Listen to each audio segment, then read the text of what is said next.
Europe has fostered a bunch of great masters in literature, arts, and science throughout human history. In fact, Asia has no less contributed to human civilization than Europe.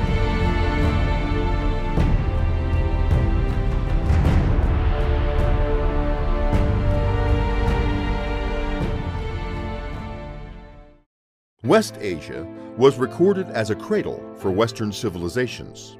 Ancient Greeks and Romans were believed to be related to the ancient Babylonians and Hebrews. Religions and science created by Asians had the most far-reaching influence on Westerners.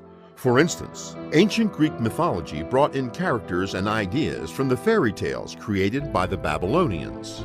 They also invented their sundial and astronomical calendar, which were introduced to ancient Greece. Besides, written characters, arts, and political systems in West Asia and North Africa were taken as reference.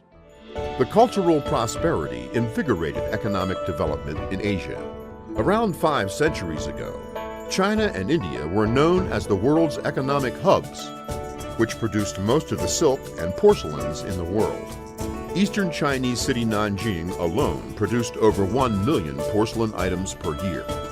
The kilns in Nanjing customized porcelain patterns for exports to Europe. Some of the largest silk production bases in India yearly exported 2 to 3 million bolts of raw silk to Europe. These commodities were among the most important and lucrative imported shipments by Europeans. But their merchant ships were only 1/10 the number of those owned by Chinese. From 17th to 18th century, Asia was the world's industrial and economic center rather than Europe. The continent also had one of the world's most powerful regimes and armies in China's Qing dynasty.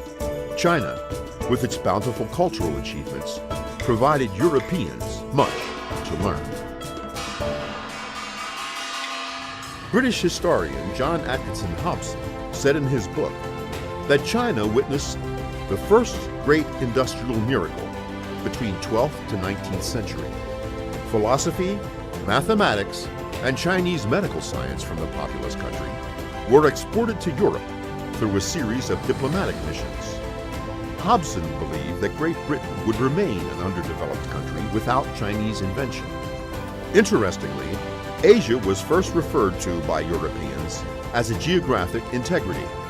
Asians did not recognize it until Japanese used the idea of Asian alliance theory in the 19th century. That was in the wake of Western aggression towards Asian nations, when Asian cultures were invaded and forced to change.